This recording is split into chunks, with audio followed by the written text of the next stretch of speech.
संसार के जो विषयों में हमें मिलता है ना मैया, वो हमें सुख मिलता है। यदि संसार में हमें कुछ मिलता है तो वह सुख मिलता है। खाने में सुख मिला, अच्छा संसार का जो आनंद है यदि आप उसे आनंद भी नाम देते हैं तो वह आनंद क्षणिक है, वह सुख क्षणिक है। अच्छा ये बताओ, इस दुनिया में ऐसा कौन सा सुख है जिसे कंटिन्यू आप 1 घंटे तक ले सकते हैं? क्या आप 1 घंटे तक खा सकते हैं? कंटिन्यू खाते रहेंगे। आपको रसगुल्ला खाने में अच्छा लगता है, आनंद आता है, रबड़ी खाना अच्छा लगता है, आनंद आता है, तो कितनी देर खाएंगे आप? रेगुलर 1 घंटे तक रबड़ी खा सकते हैं? 1 घंटे तक आप कोई भी स्वादिष्ट से स्वादिष्ट व्यंजन भी क्या आप रेगुलर 1 घंटे तक खा सकते हैं? क्या संसार के भोगों को भी आप 1 घंटे तक कंटिन्यू भोग सकते हैं? नहीं। इस दुनिया में कोई सुख ऐसा नहीं है जो कंटिन्यू 1 घंटे तक आपको आनंद दे दे, सुख दे दे।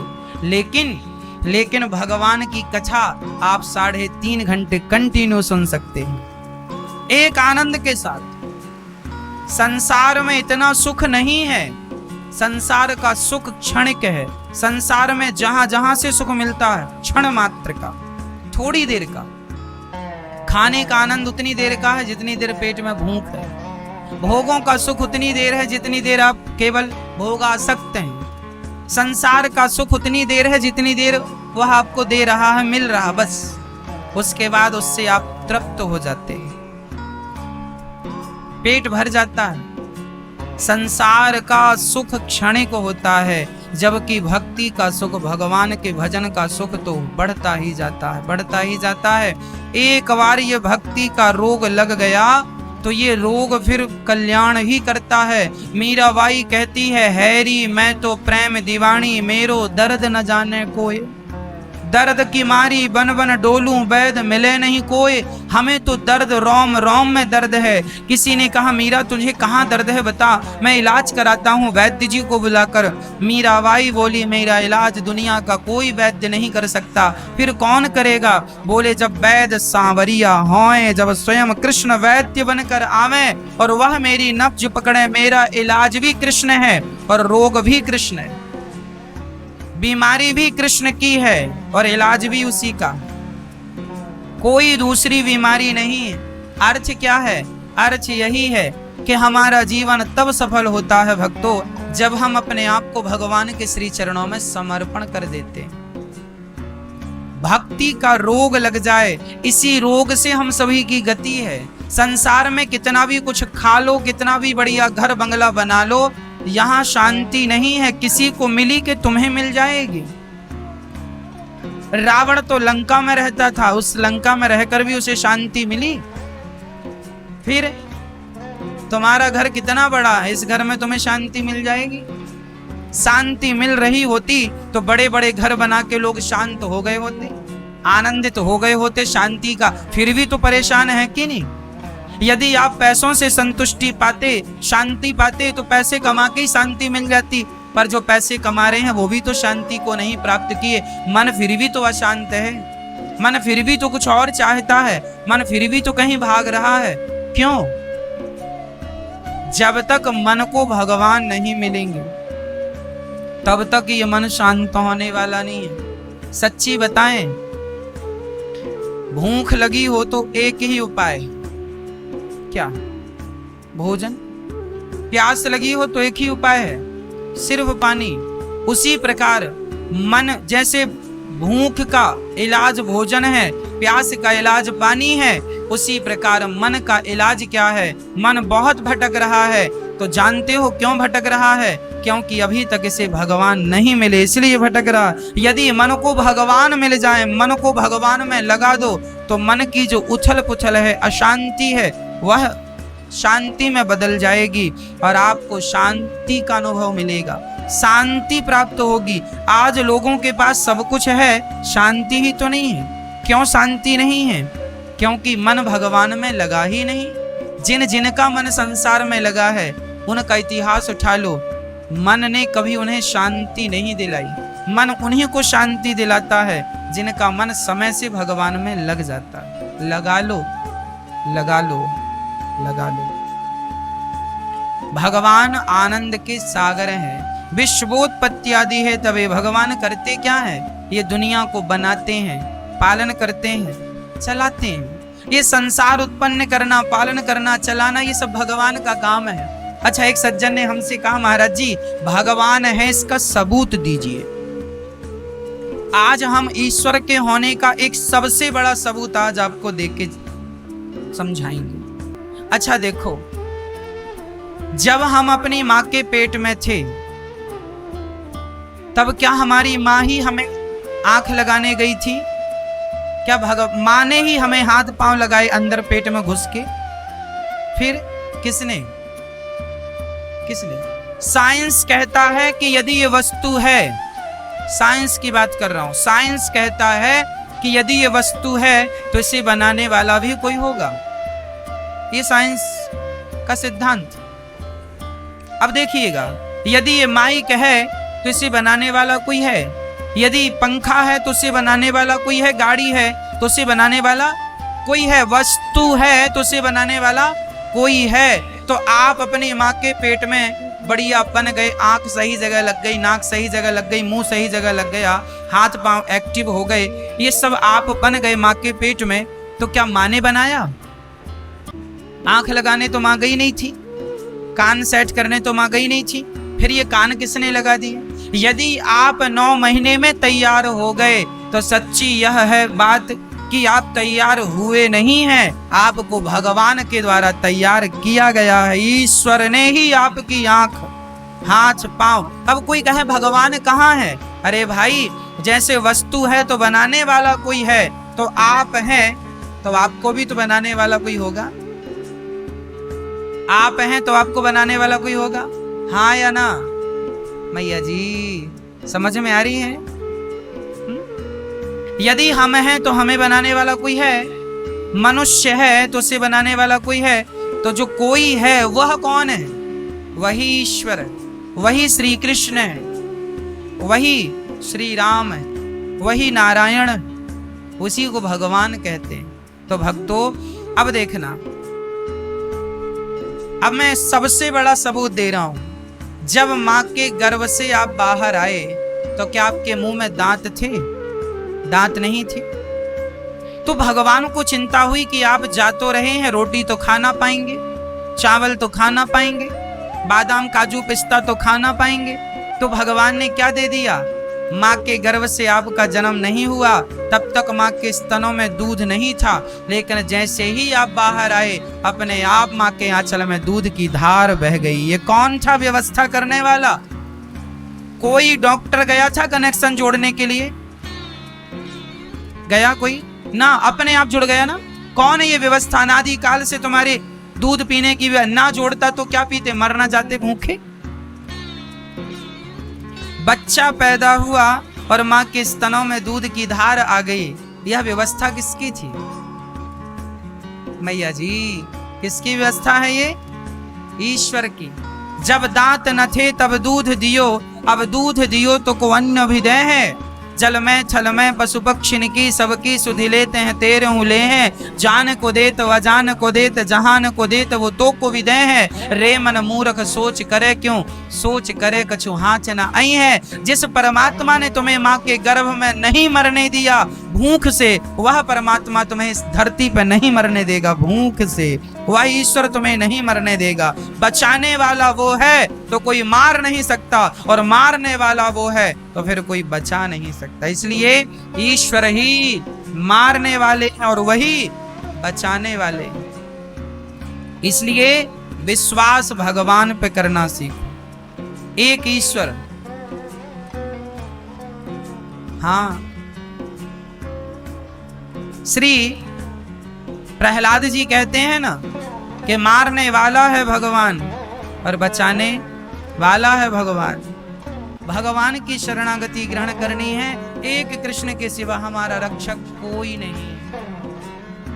इसलिए वह भगवान ही विश्व की उत्पत्ति पालन उन्होंने माँ के गर्भ से बाहर करते ही आंचल में दूध डाल दिया। हमने दूध पिया और जब दूध पीने से हमारा पेट नहीं भरता, अब बड़े हो गए हैं, तो भगवान ने आपके मुंह में छोटे छोटे दांत दे दिए। अच्छा, दांत आप लगवाने गए थे डॉक्टर के पास पहली बार? ये व्यवस्थाएं किसकी? कौन है? तुम्हारे जन्म के बाद तक देखो दांत लगाने आ रहे हैं भगवान। समय से दांत आ गए और अब दांत तुम 5, 7, 8 साल के हो गए हो, दांत भगवान को लगाइए, पुराने दांत हो गए, गिरा के बढ़िया कंपनी वाले दांत लगवाते हैं, मजबूत, बुढ़ापे तक चलते हैं। ये व्यवस्थाएं किसकी हैं? फिर भी कहते हो भगवान है तो सबूत दो। अरे तुम्हें माँ के गर्भ से बाहर करके दूध पिलाया, दांत दिए, क्या ये प्रमाण पत्र कम है ईश्वर के होने का? कम है? ना होते वो तो तुम बन कैसे जाते? दूध कैसे आ गया? अपने आप आ गया? अपने आप तो कुछ नहीं होता, ऐसा साइंस कहता है। क्यों जी? अपने आप ये माइक अपने आप बन गया? नहीं, माँ के आंचल में खून भी तो आ सकता था, खून नहीं आया, दूध आया। इतना बढ़िया दूध आया कि साइंस कहता है कि वह दूध अमृत है बच्चे के लिए। ऐसा दूध होता है कि 6 महीने तक माँ का दूध ही बच्चे का संपूर्ण आहार है। ना तो बच्चे को पानी पिलाने की जरूरत है, ना तो बच्चे को अलग से भोजन कराने की जरूरत। परमात्मा ने क्या व्यवस्था की? उसी दूध में पानी भी है, उसी दूध में भोजन भी है। पी बेटा, एक बार पिएगा, पानी की पूर्ति भी होगी, भोजन की पूर्ति भी होगी। क्या बढ़िया लिक्विड दिया ईश्वर ने, अमृत जैसा। और फिर भी कहते हो भगवान का सबूत दो।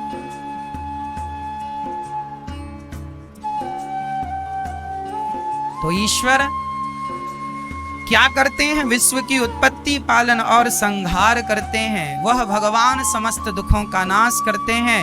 ऐसे भगवान जो सारे दुखों का नाश करने वाले हैं। तापत्रय विनाशाय श्री कृष्णाय वयम नुमः। ऐसे भगवान समस्त दुखों का नाश करने वाले हैं, ऐसे भगवान को हम नमस्कार करते हैं। राधा सहित श्री कृष्ण को हम प्रणाम करते हैं। बोलिए भक्त वत्सल भगवान की जय। सुखदेव भगवान का जन्म हुआ और जन्म लेते ही वह सन्यासी हो गए, भगवान में लग गए, भगवान में मन लग गया उनका, भगवान की ओर चले गए। सुखदेव जी जन्म लेते ही भगवान के भजन में लग गए और हम लोग अभी भी भगवान के भजन में नहीं लग रहे हैं। ये देखो कितना दुर्भाग्य। सुखदेव जी जन्म लेते ही पिताजी रोक रहे हैं, बेटा रुक जाओ, पुत्र शादी विवाह कर लो फिर चले जाना। सुखदेव भगवान बोलेंगे गृहस्थी ऐसी है कि आदमी एक बार उलझ जाए तो फिर उलझता ही जाता है, सुलझता नहीं है। अच्छा, आप लोग भी जब शादी किए थे ना तो आप लोगों को यही लगता बस शादी करेंगे फिर भजन कर लेंगे, शादी किए फिर लगा बच्चे और पैदा कर लें, बच्चे पैदा कर लेंगे। महाराज जी बच्चे हो गए, अब बच्चों का विवाह हो जाए फिर हम जिम्मेदारी से मुक्त हो गए, चलो वो भी देख लेते हैं। बच्चों का विवाह भी हो गया, तुम फिर भी तुम मुक्त नहीं हो रहे हो, फिर भी चिपके पड़े हो संसार से और गृहस्थी से। गृहस्थी बुरी नहीं है, पत्नी पति और पुत्र बुरा नहीं है मेरी माँ, लेकिन ये जो आपकी आसक्ति जरूरत से ज्यादा परिवार और घर में होती है, यह आसक्ति आपके लिए नुकसानदायक। इस आसक्ति से जितने जल्दी हो अपने आप को दूर कर लो, नहीं तो यह आसक्ति ही सर्वनाश कर देती है, जीव का पतन कर देती है यह आसक्ति। इसलिए आसक्ति नहीं होनी चाहिए। हमें जीवन में ऐसे ही रहना है जैसे कीचड़ में कमल रहता है। कीचड़ की एक बूंद भी कमल पे गिर जाए तो कमल उसे तुरंत नीचे गिरा देता है। पत्नी के साथ, पुत्र के साथ, परिवार के साथ रहो, रहना बुरा नहीं है, लेकिन रहकर ये ना कहो कि ये मेरे हैं। भाव यही बना रहे कि ये मेरे नहीं है, मेरे असली तो भगवान है, मेरे तो गिरधर गोपाल, दूसरो ना कोई भगवान मेरे। ये केवल एक व्यवहार है। एक बात बताओ, ट्रेन में जब आप सफर करते हैं तो जिस सीट में आप बैठते हैं वह सीट आपकी होती है कि नहीं? हाँ या ना? होती है। कितनी देर के लिए? यदि आपकी होती भी है तो उतनी देर के लिए जितनी देर आपका स्टेशन नहीं आया, स्टेशन आते ही वह सीट किसी और की हो गई कि नहीं? आप कह रहे थे उसके लिए लड़ तक लिए, भाई उठ मेरी सीट में बैठ गए। हाँ तेरी सीट है, पूछो जरा, ये तेरी सीट है। जैसे ट्रेन की कोई भी सीट हमारी होती नहीं है, लेकिन थोड़ी देर के लिए टिकट मिलने पर हमें लगने लगता है ये सीट हमारी है। उतनी देर के लिए है जितनी देर तुम्हारा स्टेशन नहीं आया। आ गया उसके बाद वही सीट किसी और की हो जाएगी। बस जो बेटी, जो बेटा, जो पति, जो पत्नी आज आपका है, आपकी है, आने दो स्टेशन, आज आपकी है, आपके देखते देखते किसी और का वो हो जाएगा या हो जाएगी। माँ कहती है ये मेरा बेटा, चलो वो एग्जाम्पल से समझते हैं। माँ कहती है ये मेरा बेटा, हाँ मेरा है, मेरा बेटा, मेरा, मैंने रिजर्वेशन कराया, मेरा बेटा, मेरी सीट है ये। चलो ठीक है, बहू आ गई, बहू आ गई, कहने लगी मेरा पति है, और पति को लेके चली गई शहर। माँ कहती रही मेरा बेटा, मेरा बेटा। हाँ तेरा बेटा था तो रोक लेती अपने बेटे को, रोक पाई कोई माँ अपने बेटे को? फिर ये जो तुम ज्ञान रखते हो ना मेरा वाला, ये सब झूठा ज्ञान है। तुम्हारे ये झूठ का पर्दाफाश तुम्हारी आंखों के सामने होता, लेकिन फिर भी कोई नहीं मानता, तो हम क्या करें? बहू के आते ही वो दावा ठोक देती है ये मेरा पति है। हाँ या ना? हाँ या ना? फिर वो कहते रहे मेरा बेटा। अब तो तुम्हें गिलास भर पानी भी देने नहीं आता, अब तो 2 रोटी देने भी नहीं आता, अब तो फोन लगा के ये भी नहीं पूछता माँ कैसी हो। कहती थी ना मेरा बेटा है, मेरा बेटा। यही तुम्हारा अज्ञान है, और इसी अज्ञान में तुम जीते हो और इसी अज्ञान में मर जाओगे। इसलिए कहता हूं ज्ञान ये वाला सत्य नहीं है, ज्ञान तो मीरा का सत्य है जो कहती थी मेरे तो गिरधर गोपाल दूसरो ना कोई। वो मेरे वो है, लेकिन मैं इन्हें अपना मान बैठी हूं जो मेरे हैं ही नहीं।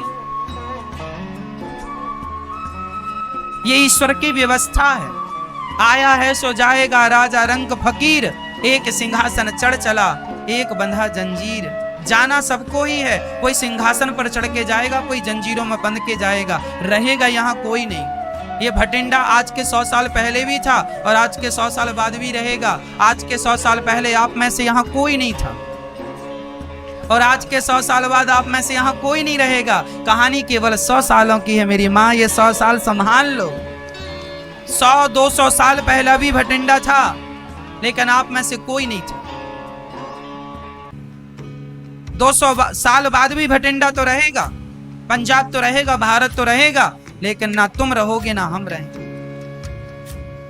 यहां सत्ता ना तुम्हारी है ना हमारी, फिर भी अज्ञानवश लोग कहते हैं ये मेरा है, ये मेरा। तुम्हारे बाप दादे भी यही कहते कहते मर गए कि ये मेरा है, ये मेरा। ना वो रत्ती भर ले गए, ना तुम्हें ले जाना है, ना तुम्हारी औलाद लेके जाएगी। लेकिन अज्ञान में जीने की आदत हो गई है, सो हम क्या करें? अज्ञान में जीने की आदत हो गई है लोगों की, अज्ञानियों की तरह व्यवहार करने की आदत हो गई है। हम ये बिल्कुल नहीं कहते मकान ना चलाओ, दुकान ना चलाओ, खूब पैसा कमाओ, खूब फैक्ट्री चलाओ, खूब पैसा कमाना चाहिए, यश कमाना चाहिए, आपकी पद प्रतिष्ठा सब होनी चाहिए। लेकिन सब होता हुआ भी अंदर से ये विचार बना रहे, अंदर से ये ज्ञान बना रहे कि ये कुछ भी मेरा नहीं, ईश्वर ही मेरे हैं। बस ये ज्ञान बना रहे। बस मैं ये लिंक जोड़ना चाहता हूं आपकी कि आपको ये ज्ञान बना रहे कि ईश्वर मेरे हैं, ये मेरा नहीं। आप ये लिंक भूल जाते हैं ईश्वर की कि वो मेरे हैं, आप इन्हें अपना सम्मान लेते हैं। ये सत्य नहीं है। इसलिए ज्ञान की ओर बढ़िए। जो ज्ञानी है वह सुखी है और जो अज्ञानी है वह दुखी है। अज्ञानी आदमी की ना यहाँ गति है ना वहां गति है। अज्ञानी यहाँ भी रोता है वहां भी रोता है, जबकि ज्ञानी यहाँ भी प्रसन्न है। अच्छा सुनो, एक उदाहरण से आप समझो। जेल में 2 लोग रहते हैं, एक कैदी और दूसरा जेलर। जेल के भीतर तो जेलर भी रहता है, बात समझ में आ रही है? जेल के अंदर जेलर भी है और जेल के अंदर कैदी भी है, लेकिन कैदी दुखी रहते हैं और जेलर जेल के अंदर भी बोलो प्रसन्न रहता है। जबकि दोनों जेल के अंदर है। बात समझ में आ रही है? कैदी दुखी है इस बात से कि हम तो जेल में हैं, और जे आप में से किसी को जेलर की नौकरी मिल जाए अब भी प्रसन्न हो, वाह वाह जेल के अंदर हम नौकरी करेंगे, और जेल में डाल दिया जाए तो दुखी हो जाएंगे। जेल के अंदर कैदी भी रहता है, जेल के अंदर जेलर भी रहता है, एक खुश रहता है, एक दुखी रहता है। बस यही, ये संसार एक जेल है। इस संसार में सब लोग कैदी हैं। यदि कैदी बन के रहोगे तो सब दुखी रहोगे, और यदि जेलर बन के रहोगे तो सुखी रहोगे। जेलर का अर्थ ये है, जेलर को ये ज्ञान है कि मैं यहां ड्यूटी करने आया हूं, यह जेल मेरा नहीं है, मैं यहां ड्यूटी पर हूं। आपको भी ये ज्ञान होना चाहिए कि संसार मेरा नहीं है, ये पति पत्नी बेटा बेटी घर द्वार मकान मेरा नहीं है, मैं अपनी ड्यूटी पूरी कर रहा हूं। ज्यादा से ज्यादा मेरी ड्यूटी 100 साल की है। आपकी कितने साल की ड्यूटी है? आपके पिताजी कितने साल में चले गए? आपके दादाजी कितने साल में चले गए? 70 साल में कोई चला गया, 80 साल में कोई चला गया। जिसकी जितनी ड्यूटी थी उसने पूरी की, निकल पड़े। हमारी और आपकी भी ये ड्यूटी है, पूरी कर लो। जेलर बन के करना, कैदी बन के करोगे तो रोते रहोगे। संसार में रहो, अपनी ड्यूटी पूरी करो। ये संसार हमारा नहीं है, असली मुकाम तो भगवान के चरणों में ही हमारा असली मुकाम है। उन्हीं के घर जाना है। वासांसी जीर्णानि यथा विहाय, गीता में लिखा है जैसे हम कपड़े रोज बदलते हैं उसी प्रकार आत्मा शरीर रूपी वस्त्र बदलती है। आज ये कल दूसरा, इसलिए इसे अपना समझने की गलती बिल्कुल ना करना। ये मेरा नहीं है। फिर मैं याद दिला दूं, मेरे तो गिरधर गोपाल दूसरों ना कोई। रहना आपको संसार में ही है, लेकिन अंदर से ये व्यवहार बने, भाव बने कि ये मेरे नहीं। बाहर से तो आपको कहना है ये मेरा बेटा है, पति है, पत्नी है, दुकान भी चलाना, पैसा भी कमाना। अंदर से ये रहे कि ये केवल भगवान में। बस बाहर से क्या है कोई फायदा फर्क नहीं पड़ता, अंदर से क्या है वो आता है ना सामने। कैमरे दो प्रकार के होते हैं। एक कैमरा होता है वो जो आपके मोबाइल में है, वो कैमरा आपकी सेल्फी लेता है, स्माइल, आपने स्माइल की, सेल्फी आ गई। अच्छा, किसी की हड्डी टूट गई हो तो हड्डी की फोटो लेनी हो तो क्या मोबाइल के कैमरे से आएगी? उसके लिए अलग से कैमरा आता है, जैसे एक्सरा मशीन कहते हैं। एक्सरा मशीन वह भी एक प्रकार का कैमरा है। वह कहाँ की फोटो लेता है मेरी माँ मैया? वह कहाँ की लेता है? आपके मोबाइल का कैमरा बाहर की फोटो लेता है, और जो एक्सरा मशीन है वह भीतर की फोटो लेती है। हड्डी कहाँ फ्रैक्चर है वो बाहर, उसे बाहर से स्माइल से कोई मतलब नहीं है, वो अंदर से मतलब रखती है। बस मेरी माँ, जैसे कैमरा मशीन और एक्सरा मशीन अंदर से मतलब रखती है, बाहर से नहीं, उसी प्रकार परमात्मा को अंदर से मतलब है। तुम बाहर से किसके साथ बैठे हो, किसके साथ व्यवहार कर रहे हो, कोई फर्क नहीं पड़ता। ईश्वर कहते हैं तुम अंदर से किसके साथ हो, इससे फर्क पड़ता है। अंदर से भगवान के साथ रहना, बाहर से संसार वालों के साथ रहना। समझ में आ गई बात? सुखदेव जी जन्म लेते ही सन्यास लेने के लिए चल पड़े। वह देर नहीं करते कि मेरा बुढ़ापा आ जाए, बच्चे हो जाए ना। भगवान का भजन आज अभी इसी वक्त से शुरू होना चाहिए। बुढ़ापे का इंतजार नहीं होना चाहिए। बुढ़ापा आता है कि नहीं इसकी क्या गारंटी? कौन कहेगा, कौन गारंटी लेगा कि आपका बुढ़ापा आया? आज हम नौजवान बच्चों से कहते हैं बेटा कथा सुना करो। अरे महाराज जी तो बूढ़ों की कथा है, तो क्या गारंटी है कि तुम्हारा बुढ़ापा आएगा? लेगा कोई गारंटी? इसलिए भगवान की भक्ति लड़कपन से करो।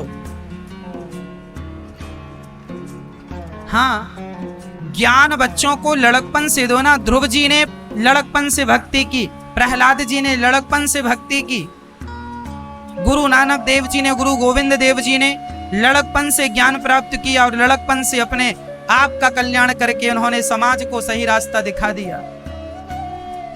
वो बुढ़ापे का इंतजार करते रहे क्या कि मेरा बुढ़ापा आएगा फिर मैं भगवान का भजन करूंगा? लड़कपन से सही रास्ते में वो लग गए और औरों को लगा दिए। हम लड़कपन से अपने आप को संवारें, अपने आप को सुधारें। बुढ़ापे का हमें इंतजार नहीं करना चाहिए। बुढ़ापा आएगा इसकी कौन गारंटी लेगा? इसलिए लड़कपन सबसे बेस्ट है, लड़कपन सबसे उत्तम। इसलिए भगवान का भजन कब करना चाहिए? बोलो मेरी माँ। एक सज्जन से हमने कहा भैया जरा एक गिलास गन्ने का जूस पिलाना। उन्होंने पिया, जूस निकाला, सारा जूस निकाल के खुद पी गए और उसका जो कचरा था गन्ने का वो दे दिया, छिलका। बोले महाराज जी चूस लो। हमने कहा इससे क्या निकलेगा? वो बोला आप समझ लो। हम समझ गए। आदमी जवानी का रस तो अपने परिवार को पिलाता और बुढ़ापे का छिलका भगवान को देता। जवानी में भगवान का ध्यान किया नहीं, जवानी में भगवान की शरण में गया नहीं, बुढ़ापे में आ गया। अब बुढ़ापे तुम्हारे पास बच्चा क्या है? छिलके के सिवा सारा रस तो खत्म हो गया। अब बुढ़ापे में आदमी आ गए, लेकिन कोई बात नहीं, आ गए हो तो भी अच्छा। उन बूढ़ों से तो अच्छे ही हो जो बूढ़े अभी भी नहीं आए। हाँ, तो भगवान का नाम जो ले वह तो यहां रहे, और जो भगवान का नाम नहीं जपता, नहीं लेता, उसके लिए हमारे पास दूसरा ऑप्शन है। पानी भी आज बरस गया। क्या? तू डूब के मर जा रे चुल्लू भर पानी में। ऐसे सुखदेव भगवान को हम प्रणाम करेंगे जिन्होंने जन्म लेते ही भगवान का आश्रय ग्रहण किया। प्रिय भक्तों, अब देखिए,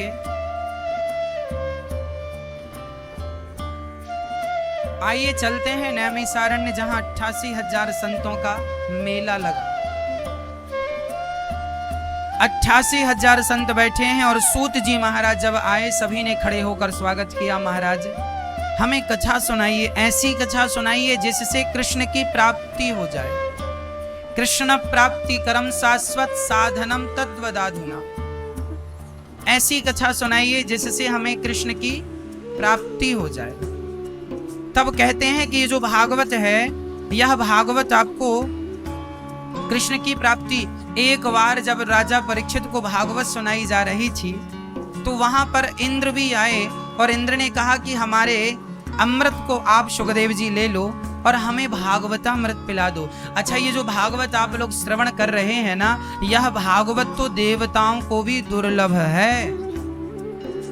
सुखदेव जी ने देवताओं को भी अधिकारी नहीं समझा और देवताओं को भी कहा क्वा सुधा क्वा कथा लोके क्वा कांचा क्वा मणिर महान। कहाँ कांच का टुकड़ा, कहाँ मणि? आपके स्वर्ग का अमृत कांच का टुकड़ा है और भागवत मणि है। कांच का टुकड़ा लेकर भला अपनी मणि कौन देगा? ऐसा कहकर सुखदेव भगवान ने इंद्र को वहां से कह दिया, जाओ आप इस कथा के अधिकारी नहीं हैं। ये जो भागवत है, बड़े बड़े लोगों का कल्याण। राजा परीक्षित को 7 दिन में मरने का श्राप लगा था। जिसे 7 दिन में मरना हो उसे क्या करना चाहिए? तब सुखदेव जी ने कहा, जो 7 दिन में ही अपना कल्याण करना चाहता है उसे केवल भागवत श्रवण करना चाहिए। भागवत ही कम समय में उसका उद्धार कर सकती हैं, दूसरा कोई साधन नहीं। इसलिए हमें भागवत श्रवण करना चाहिए, करते रहना चाहिए। अभी 20 तारीख से वृंदावन में भागवत जी की पोथी पाठ बैठने वाली हैं। आप भी अपने पूर्वजों के निमित्त, अपने कल्याणार्थ, अभी 20 तारीख से पितृपक्ष भी चालू होंगे, तो आप भी अपने पूर्वजों के कल्याण के लिए भागवत जी की पोथी करा सकते हैं। जहां किसी भी व्यक्ति का यदि उद्धार नहीं हुआ, कल्याण नहीं हुआ, पापी से पापी व्यक्ति भी भागवत की कथा श्रवण कर ले तो उसका भी उद्धार हो जाता। यदि किसी की सदगति रुक गई है, गया में श्राद्ध करने के बाद भी किसी का उद्धार ना होता हो, तो फिर अंत में केवल भागवत जी रह जाती हैं। भागवत श्रवण करने से तो उद्धार हो ही जाएगा। धुंधकारी जैसे पापी का उद्धार भागवत से हुआ, यह वर्णन भागवत जी का। इसलिए आप भी अपने पूर्वजों के कल्याणार्थ, अपने घर में आनंद सुख शांति के लिए ही भागवत जी की पोथी करा सकते हैं। और पितृपक्ष में किया हुआ पुण्य तो कई गुना फल देने वाला ही होता है। आप इस सुंदर से कार्य से जुड़ सकते हैं, पोथी पाठ से जुड़ सकते हैं। अच्छा, जब इंद्र ने देखा कि भागवत सुनकर परीक्षित का उद्धार हो गया, तराजू बांधकर देखा, भागवत जी के एक पलड़े पर भागवत को रखकर दूसरे पलड़े पर स्वर्ग के सुखों को रखा। देखा तो भागवत का पलड़ा सबसे श्रेष्ठ था, सबसे भारी था। भागवत जी का पलड़ा भारी था। भागवत से वजनदार कुछ नहीं है, भागवत से ही प्राणी मात्र की सदगति है। भागवत श्रवण करने से ही व्यक्ति की सदगति हो सकती है। इस कलिकाल में एक ही साधन, जब भगवान धरती छोड़कर जाने लगे तो भक्तों ने कहा प्रभु हम आपके बिना कैसे रहेंगे। भगवान बोले हम जा नहीं रहे, जहां जहां कथा होगी, जहां जहां भागवत होगी, वहां वहां मैं प्रकट होकर अपने भक्तों का दुख दूर करता रहूंगा। ये भागवत प्रत्यक्ष कृष्ण एव ही, प्रत्यक्ष भगवान का वांगमय स्वरूप है। हाँ, जैसे गुरुद्वारे में जब हम और आप जाते हैं तो देखते हैं गुरु ग्रंथ रखा हुआ है। वह ग्रंथ कौन है? वह ग्रंथ ही प्रत्यक्ष भगवान है। वह ग्रंथ कौन है? वह ग्रंथ ही प्रत्यक्ष ईश्वर है। वह नानक देव जी ही है, वह भगवान ही है। जैसे हमारे सिख भाई अपने ग्रंथ को ईश्वर मानते हैं, उसी प्रकार भागवत जी ही प्रत्यक्ष भगवान है, प्रत्यक्ष कृष्ण एव ही। यह भागवत जब हम श्रवण करते हैं 7 दिन की तो हमारा कल्याण होता है। अक्षर ही ब्रह्म है। गीता का हर अक्षर कृष्ण स्वरूप है, भागवत का हर अक्षर कृष्ण स्वरूप है। इसलिए 18,000 श्लोकों का पाठ जब पोथी पाठ विप्र देवता आपके संकल्प के लिए करते हैं, आपके लिए, तो निश्चित भागवत जी से हमारी और आपकी ही सदगति होती है। जिसके संकल्प से यह ग्रंथ पढ़ा जाएगा, इस ग्रंथ का सारा पुण्य उसके खाते में प्राप्त होगा। तो भागवत जी की पोथी करा सकते हैं। जब 7 दिन की कथा में परीक्षित का उद्धार हुआ, स्वर्ग में तराजू बांधा गया, भागवत जी प्रत्यक्ष रूप से भगवान प्रकट हुए, इंद्र का अहंकार समाप्त हुआ। एक बार नारद जी पृथ्वी का भ्रमण करने के लिए आए, सारे तीर्थों में गए पर शांति कहीं नहीं। कहां कहां गए? पुष्करम चा प्रयागम चा काशीं गोदावरी तथा हरिक्षेत्रम कुरुक्षेत्रम श्रीरंगम सेतुबंधनम। कहां कहां गए? कुरुक्षेत्र, पुष्कर, प्रयाग, काशी, गोदावरी, हरिक्षेत्र, कुरुक्षेत्र, रंगनाथ, सेतुबंध, सारे तीर्थों में गए नारद जी, पर ना पश्यम कुत्र मिच्छरमा, मुझे शांति कहीं नहीं मिली। नारद जी कह रहे शांति नहीं मिली। अच्छा, फिर शांति के लिए क्या किया? नारद जी शांति के लिए गृहस्थों के घर आ गए, साधुओं के घर गए, वहां भी शांति नहीं। अच्छा, नारद जी आप लोगों के घर आए, गृहस्थियों के घर। जब आपके घर आकर देखा तो आपके घर में तो अलग ही तमाशा चल रहा था। क्या चल रहा था? तरुणी प्रभुता के शाल को बुद्धिदायकः, कन्या विक्रियणे लोभात् दंपतीनां चकलकनम।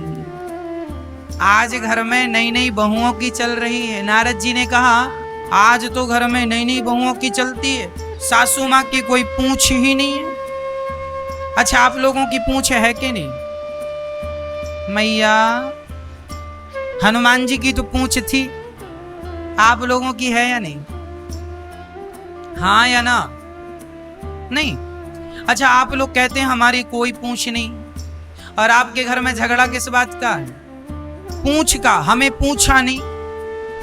आज हर घर में इस पूंछ का झगड़ा है। सास कहती है बहू ने पूछा नहीं, तो बहू कहती है सास ने पूछा नहीं। एक सज्जन बोले महाराज हमारी तो पूरी भटिंडा में पूंछ है, कहीं भी पूछ लो। एक सज्जन बोले हमारी तो दिल्ली तक पूंछ है। लो, हनुमान जी से भी बड़ी पूंछ वाले लोग आज भी पाए जाते हैं। हमारी तो कहीं भी पूंछ लो। इसलिए हनुमान जी लंका गए तो अपनी पूंछ में आग लगवा के आए। आप लोग भी जितने जल्दी हो सके अपनी पूंछ में आग लगवा लो। यदि सही वक्त पर ये पूंछ में आग नहीं लगाई तो ये लंका जलाएगी। ये पूंछ क्या है? आपका अहंकार, आपका ईगो। ये जो आपका अहंकार है ना, हमें नहीं पूछा, हमारा सम्मान नहीं किया, हमारा आदर नहीं किया। अरे भाई, भूल गया सामने वाला तो आप बुरा मान जाओगे।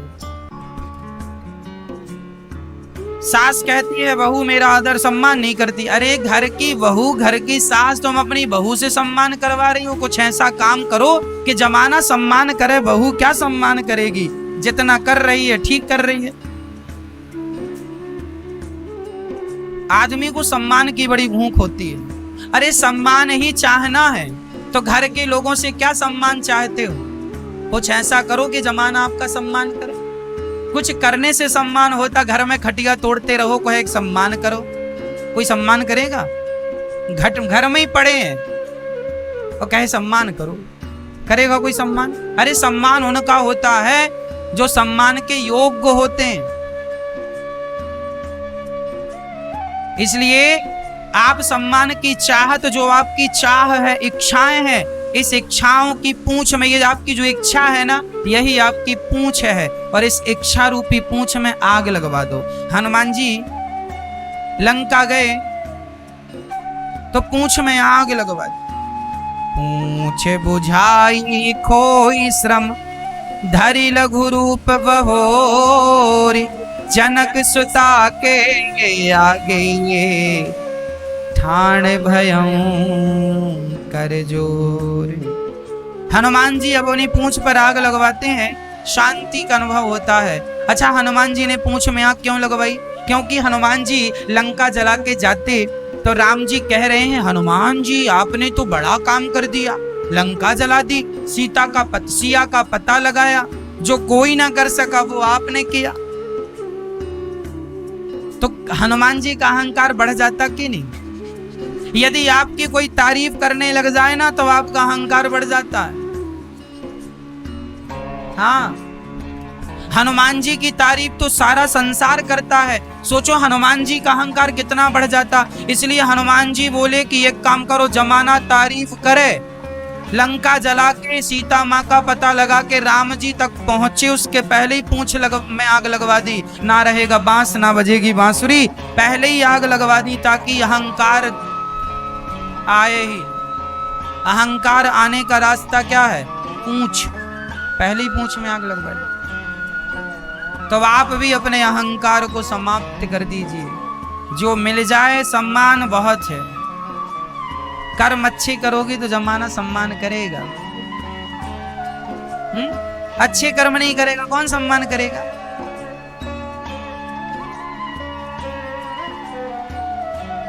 तो घर में आज झगड़ा चल रहा, सास बहू का झगड़ा। आपके यहाँ चलता कि नहीं सास बहू को झगड़ा? बठिंडा में सासें लड़ती हैं कि नहीं? हा? बहुत लड़ती हैं। बहुएं लड़ती हैं यहाँ की नहीं? अच्छा, यहाँ की बहुएं नहीं लड़ती, केवल सासें लड़ती हैं यहाँ की। अच्छा, देखो जी, सास बहू दोनों को समझ के चलना चाहिए। सास को बहू से इतना प्यार करना चाहिए कि बहू अपनी माँ को फोन लगाना भूल जाए। सास अपनी बहू को इतना प्यार करे कि वह अपनी माँ को फोन लगाना भूल जाए, अपनी सास को ही माँ मानने लग जाए। और बहू भी अपनी सास को इतना प्यार करे कि वो भी अपनी बेटी को फोन लगाना भूल जाए, तुम्हें ही अपनी बेटी के रूप में एक्सेप्ट कर ले। यदि तुम दोनों समझदारी से आ गई और चल गई मेरी माँ, तो आपका घर स्वर्ग बन जाएगा। पर विडंबना यह है कि आप एक हो तब। नारद जी कहते हैं शांति का अनुभव हमें कहीं नहीं हुआ। चारों तरफ देखे तब नारद जी वृंदावन पहुंच गए। और वृंदावन में एक सुंदर सी कन्या उदास बैठी थी। एक बूढ़ा इस तरफ सो रहा था, एक बूढ़ा इस तरफ। नारद जी ने कहा, देवी कौन हो? कन्या ने कहा, महाराज हम भक्ति हैं। महाराज मेरा नाम भक्ति है, ये मेरे बेटा ज्ञान है और ये वैराग्य। अरे तो आप इतनी उदास क्यों हैं, इतनी दुखी क्यों हैं? तब कह दिया भक्ति महारानी ने, महाराज जब से कलयुग आया तब से मेरा ये हाल है। नारद जी ने कहा चिंता ना करो, तुम कहां से आई हो? उत्पन्ना द्रविणे साहम वृद्धिम कर्णाटके गता क्वचित क्वचिन महाराष्ट्रे गुर्जरे जीर्णता गता। उत्पन्ना द्रविणे साहम, भक्ति कहाँ उत्पन्न होती है मैया? द्रवण देश। द्रवण देश क्या है? आपका हृदय। भक्ति आपके हृदय में जन्म लेती है। कान से भक्ति बड़ी, कर्नाटक बोले तो कान। जब इन कानों से भगवान की कथा आपके भीतर जाती है तो भक्ति क्या होती है? भक्ति बड़ी होती है। और गुजरात में भक्ति बूढ़ी हो गई। गुजरात क्या है? गुजर गई रातें भजन के बिना। जो समय भजन के बिना चला गया वह समय बेकार चला गया। अच्छा, आपका समय भजन के बिना तो नहीं जाता, इसलिए सोने के पहले भगवान का चिंतन किया करो, काम करते रहा करो और नाम जपते रहा करो। श्रीमन्नारायण चरणौ शरणं प्रपद्ये, श्रीमते नारायणाय नमः। श्रीमन्नारायण बोलो, श्रीमन्नारायण बोलो, जय श्रीमन्नारायण, जय श्रीमन्नारायण, जय श्रीमन्नारायण। काम करते रहा करो और कृष्ण कृष्ण, राम राम, सीता राम, राधे श्याम और श्रीमन्नारायण श्रीमन्नारायण का जाप करते रहा करो। चलते फिरते काम करते हुए भगवान का स्मरण करते रहो। जो समय भगवान में लगा वही समय समय है, बाकी सब बेकार है। एक महात्मा जी एक गांव से निकल रहे थे, भूख लगी तो एक घर दिखाई पड़ा, पहुंच गए। भिक्षाम देही, भिक्षाम देही, हमें भिक्षा दीजिए। तो अंदर से एक बहू निकल कर आई, अच्छा महाराज ये भिक्षा लो, खीर बनी है आज घर में, खीर पूड़ी लो। अच्छा हाँ। महात्मा जी खीर पूड़ी खाए और बोले बेटी बोल तेरे घर में कौन कौन है? तो वह बेटी बोली, वह बहू बोली महाराज मेरे घर में मेरा 1 साल का पति है, 6 महीने की सास है और अभी ससुर पैदा नहीं हुआ। बाबा जी घबराए, राम राम ये चुड़ैलन का घर तो नहीं है, कोई पिशाचनी तो नहीं है, डाकनी तो नहीं है, भूतनी? कहती है मेरा पति 1 साल का और सास 6 महीने की और ससुर पैदा नहीं हुआ। संत जी घबराए, बहन बेटी बोल ये सब क्या कह रही है, जरा हिंदी में बोल, स्पष्ट करके बोल। वह कन्या बोली महाराज आप तो जानते हैं मेरा पति 1 साल का। कैसे? बोले अभी 1 साल से मेरे पति ने भगवान की कथा सुनना शुरू की है, भगवान का नाम लेना शुरू किया है, भगवान में विश्वास करना शुरू किया है। जिस दिन से उसने भगवान से संबंध जोड़ा है उसी दिन से उसकी आयु स्टार्ट हो रही है मेरे हिसाब से। नहीं अभी तक जो उम्र जी ली वो तो बेकार जी ली। और मेरी सास अभी 6 महीने से सत्संग करती नहीं तो दिन भर बैठी रहती, पंचायत करती रहती पड़ोसन से। तो अभी 6 महीने से वो भजन में लगी है, तो सास कितने महीने की है? 6। और मेरा ससुर अभी भी जुआ खेलता, पत्ते ताश खेलता, अभी भी भजन नहीं करता, पैदा ही नहीं हुआ, बिना पैदा हुए मर जाएगा। बुढ़ापा आ गया, दाढ़ी मूछ पक गई, लेकिन अभी भी भगवान का नाम नहीं जपता, भगवान का चिंतन नहीं करता। तात्पर्य यह है जिस समय से, जिस दिन से आपने अपने आप को भगवान से जोड़ा है वही आपकी असली उम्र है, वही उम्र है जो आपने सोने में, प्रपंच में, भोगों में उम्र गवाई, वह कोई उम्र है। अरे भोग भोग कर तो कुत्ते बिल्ली भी अपनी आयु व्यर्थ गवा रहे हैं। खाना खा के आयु गवाई तो कुत्ते बिल्ली भी, सुअर भी खा रहे हैं। और सोना, ये सोने में तुम्हारी आयु जा रही है, ये कोई आयु है? जो समय सोने में गुजर गया उसका कोई अर्थ है? गया, सोकर गवा दिया।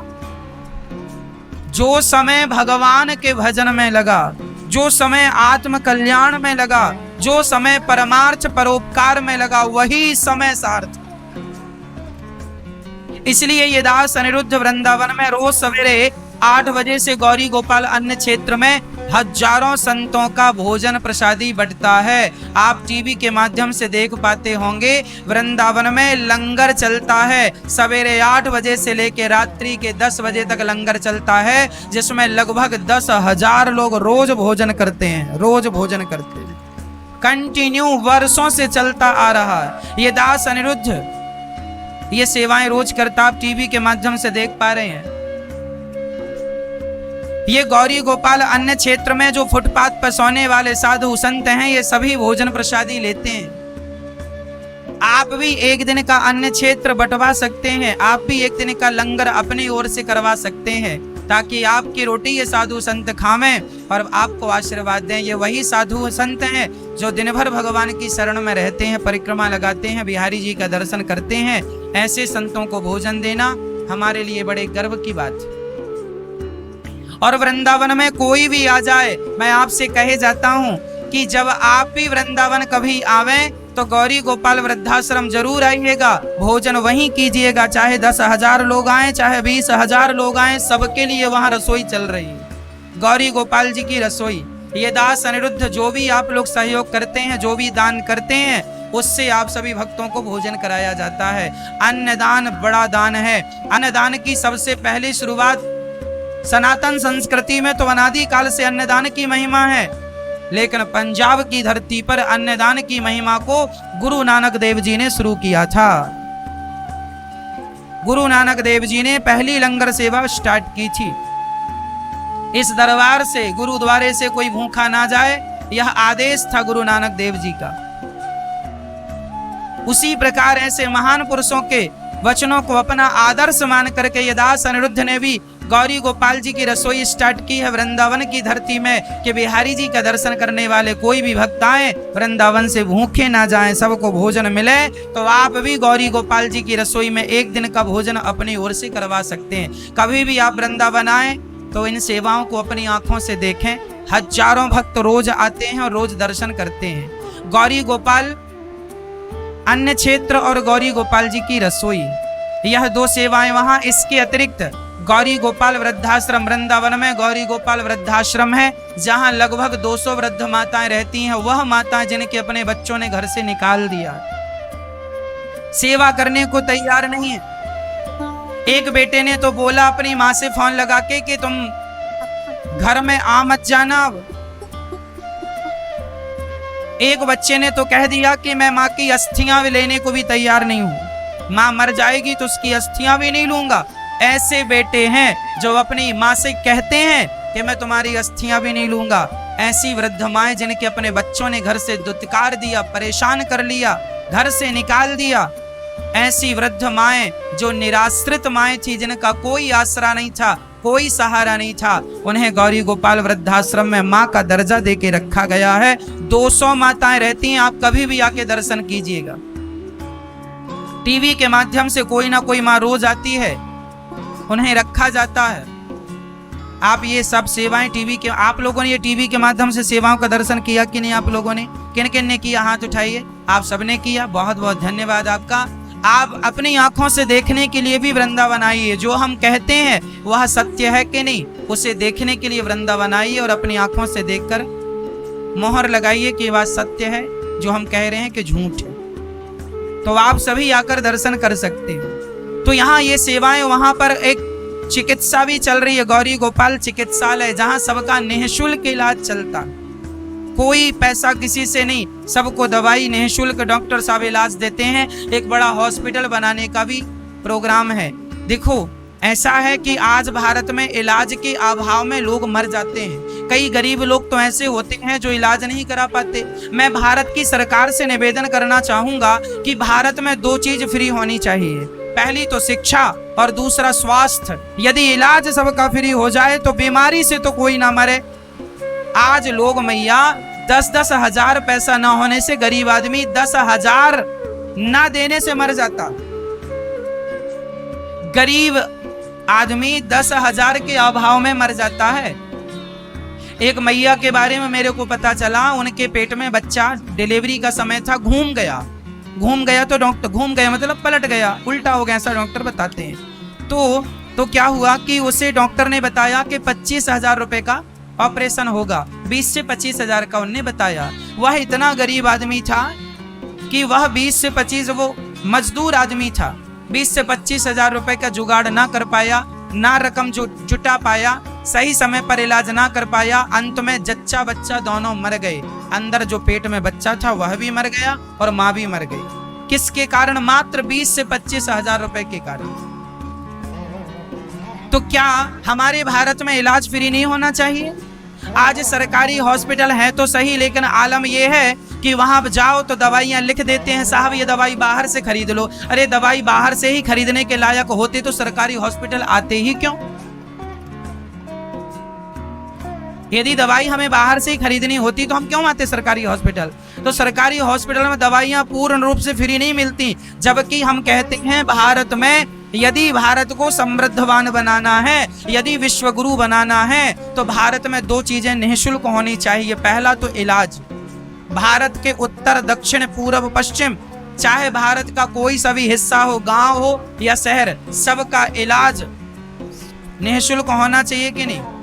हाँ या ना? पहला।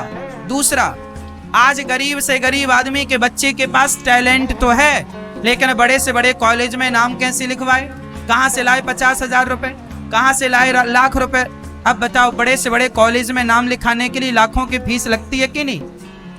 तो रिक्शा वाले बच्चे का तो बेटा कभी पढ़ ही नहीं पाएगा कॉलेज में, मजदूर आदमी का बेटा तो पढ़ ही नहीं पाएगा। इससे क्या होगा? भारत में शिक्षा फिर कभी नहीं होगी। आज भारत इतना पिछड़ा क्यों है? आज भी आपको पता होना चाहिए, भारत में बहुत सारे गांव, बहुत सारे शहर ऐसे हैं, गांव, पिछड़े क्षेत्र, जहां आज भी लोग भूखे सोते हैं, एक टाइम खाते हैं, एक टाइम भूखे। लाखों लोग मिल जाएंगे, आप देख लीजिए, जो भूखे सोते हैं। क्यों स्थिति है भारत की? अशिक्षा है। भारत में शिक्षा नहीं है। गांव गांव सरकारी स्कूल खुले जरूर हैं, पर पूछो पढ़ता कौन है सरकारी स्कूलों में? कौन पढ़ने जाता बताओ?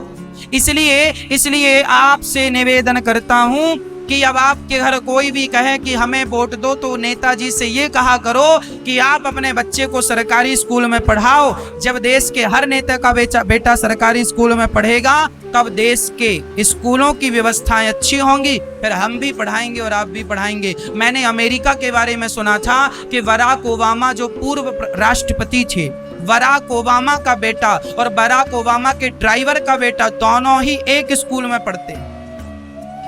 राष्ट्रपति का बेटा भी वहीं पढ़ता है और वहां के उनके नौकर का बेटा भी।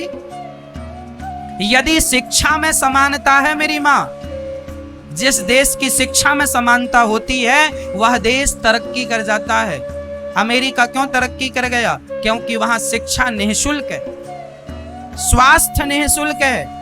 वहां पैसे इसलिए नहीं कमाए जाते कि हम बीमार पड़ गए, बुढ़ापे में तो इलाज कौन कराएगा? सरकार कराएगी ना। हम टैक्स बराबर दें, बच्चों को पढ़ाएगी कौन? सरकारी स्कूल हैं, सरकारी हॉस्पिटल हैं। यदि दो चीज, इतने सारे वायदे जो सरकारें कराती हैं, एक भी वायदा ना करो, केवल दो वादा कर दो कि हम निःशुल्क आपके बच्चों को शिक्षा देंगे, जो पढ़ना है जितना पढ़ना पढ़ो, 1 रुपए चार्ज नहीं लगेगा। फिर देखो बच्चा भारत का तुमको क्या बन के दिखाता है। भारत की शिक्षा पद्धति कमजोर है, शिक्षा में दम नहीं है। पढ़ने के लिए दम होता तो भारत का बच्चा पढ़ने अमेरिका क्यों जाता, पढ़ने जापान क्यों जाता, लंदन क्यों जाता? भारत के बच्चे को भारत में, अरे शिक्षा इतनी मजबूत कर दो कि सारी दुनिया के लोग पढ़ने के लिए भारत आए। हम शिक्षा देने वाले लोग हैं, हम शिक्षा लेने वाले लोग नहीं कि हम दूसरे देश से शिक्षा लेने जाएं। हमारे यहाँ चाणक्य के जमाने में नालंदा विश्वविद्यालय था, तब सारी दुनिया के लोग पढ़ने भारत आया करते थे। भारत को पढ़ने के लिए बाहर नहीं जाना पड़ता था। आज यदि शिक्षा पर और स्वास्थ्य पर काम ना हुआ तो भारत यूं ही माइनस होता चला जाएगा, पिछड़ता जाएगा। आज भारत में शिक्षा का अभाव है। क्यों अभाव है? पैसे से होती है, फ्री में पढ़ाई होती नहीं है, गरीब आदमी पढ़ा ही नहीं पाता। फिर वो गरीब लोग सोचते हैं क्या जरूरत है बच्चे को पढ़ाने की, फिर तो हमारे बच्चे को मजदूरी ही करना है, यही करना है। उसका माइंड बदल जाता है। छोटे छोटे बच्चे जिनको पढ़ना चाहिए था, आज वह मजदूरी कर रहे हैं। जिनके हाथ में पुस्तक होनी चाहिए थी, उनके हाथ में होटलों की प्लेट है, प्लेट साफ कर रहे हैं। क्या होगा इन बच्चों का भविष्य? इसलिए ये दास अनिरुद्ध चाहता है कि स्वास्थ्य और शिक्षा फ्री हो। इसलिए ये दास गौरी गोपाल वृद्धाश्रम में वृद्ध माताओं की सेवा तो करता है, एक हॉस्पिटल भी बनाने का मेरा संकल्प है, जहां कोई भी पैसों के अभाव में मरे ना, उनकी जिंदगी बचाना हमारा धर्म है। एक हॉस्पिटल बनाने का संकल्प है, गौरी गोपाल हॉस्पिटल, जहां सबको निःशुल्क इलाज मिले। इलाज सबका निःशुल्क होना चाहिए। हम और आप करें ये काम, तो यहाँ वृंदावन में ये सारी सेवाएं चल रही हैं। आप इन सभी सेवाओं से अपने आप को जोड़ सकते हैं। गौरी गोपाल वृद्धाश्रम में वृद्ध माताओं से आश्रम पूरा पैक हो गया है। गौरी गोपाल वृद्धाश्रम पैक हो गया है, तो हमने किराए से आश्रम ले लिया हो। किराए से आश्रम लेके, किराए का स्थान लेके वहां वृद्ध माताओं को रखते हैं, और वहां वृद्ध माताओं की गौरी गोपाल आश्रम पैक हो गया जो बनवाया था।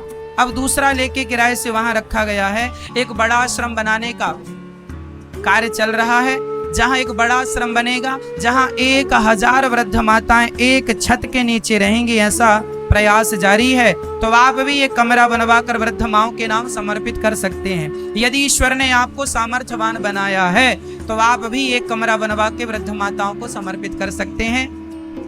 यदि कमरा नहीं, तो एक कमरे की छत बनवा सकते हैं, जहां वृद्ध माताएं रहकर आपकी छांव में बुढ़ापा गुजारेंगी, समय गुजारेंगी। यदि आप छत नहीं, तो एक वृद्ध माँ को आप जीवन भर के लिए गोद ले सकते हैं। वृद्ध माँ को आप गोद ले सकते हैं, जीवन भर रोटी देने का संकल्प कर सकते हैं। एक माँ को जीवन भर भोजन देने का संकल्प जरूर कीजिएगा। एक वृद्ध माँ को गोद जरूर लीजिएगा, ताकि आपकी सेवा से दी हुई सेवा सहयोग राशि से माँ को जीवन भर भोजन मिले। अच्छा, गौरी गोपाल जी की रसोई के लिए एक बड़ी रसोई बनाने का है, और एक संत निवास, जो फुटपाथ पे संत सोते हैं, इनके लिए संत निवास बनवाने का भी कार्य है। तो वहाँ बनवाने के लिए आप 1 गज 2 गज भूमि का सहयोग कर सकते हैं, जहाँ संत निवास बनाकर संतों की सेवा। और गौरी गोपाल जी की जो रसोई चलती है अभी, वो छोटी जगह पर है, बड़ी जगह पर जहाँ 5000 लोग एक साथ बैठ के भोजन कर सकें, ऐसी गौरी गोपाल जी की रसोई के लिए भी आप भूमि दान कर सकते हैं। गौरी गोपाल गौशाला में गौ माता की सेवा भी, वृंदावन में गौशाला भी है, जहाँ गौ माताओं की सेवा निरंतर चल रही है। आप इन सभी सेवाओं से जुड़ के अपने जीवन को कृतार्थ कर सकते हैं। आइए बहुत कम समय में ऐसे महान दानवीर महापुरुषों का नाम श्रवण कर लेते हैं, जिन्होंने अपने हाथ इन सेवाओं से जोड़े। फिर सुंदर सी कथा में प्रवेश करते हैं और भगवान से प्रार्थना करेंगे, विधाता इन्हें जितना दान इन्होंने दिया है, इसका कई गुना करके इन्हें वापस कीजिएगा, ताकि इनकी झोलियां यूं ही धन धान्य से भरी रहें और भगवत कृपा इन पर बनी रहे।